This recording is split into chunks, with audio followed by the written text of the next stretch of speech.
The Liberal Party indicating it will land that position on the voice to Parliament soon, with a meeting of the party room this week. That news broken by my colleague, our political editor Andrew Clennell, and it's going to be a very interesting day here in the nation's capital on Wednesday, Andrew.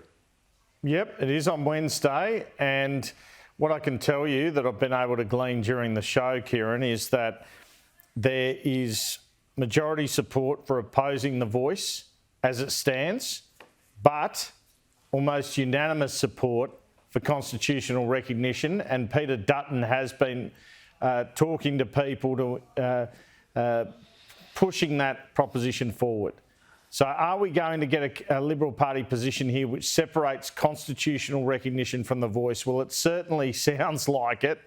And to coin a phrase, Kieran, are you at danger of being called each way if you go with this policy? I mean, that's the danger for the opposition here. Olivia Casely spoke to Julian Leeser, the Shadow Attorney General and Indigenous Affairs spokesman for the Coalition at the National Press Club, and said, why is the timing of the meeting now? Are you able to provide some more detail on why you think Peter Dutton is trying to get a united stance on the voice and not letting MPs have a free say in supporting the government's proposal, and also why the timing of this party room meeting this Wednesday? Well, look, I can't speak to the timing of the party room meeting. That's a matter ultimately for the leader. And I don't agree with your speculation about what it is that we're necessarily going to be doing. The party room will have its discussion. We'll be looking at the range of different possibilities in relation to this.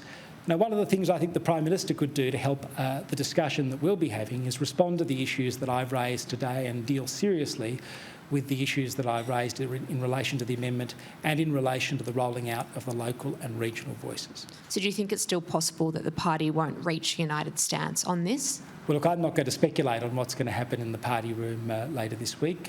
That's a matter for individual members coming together collectively, and I respect the party room and its decision-making processes. So in relation to the timing, Kieran, I'm told that it would have been last Friday were it not for the Aston by-election. It was coming soon, the Liberal Party position on the voice. Julian Leeser said they might not come to a conclusion Wednesday. The expectation is they will. And the suggestion to me is a focus first from the Liberal Party on these rural and regional voices, as they suggested at the election, prior to a national voice. Julian Leeser spoke a bit about this. The Morrison government committed to the rollout of the local and regional bodies in December 2021 and budgeted a $32 million commitment to get the process started. Our plan was to build from the ground up. The plan was for local and regional voices first, as recommended by Calma Langton.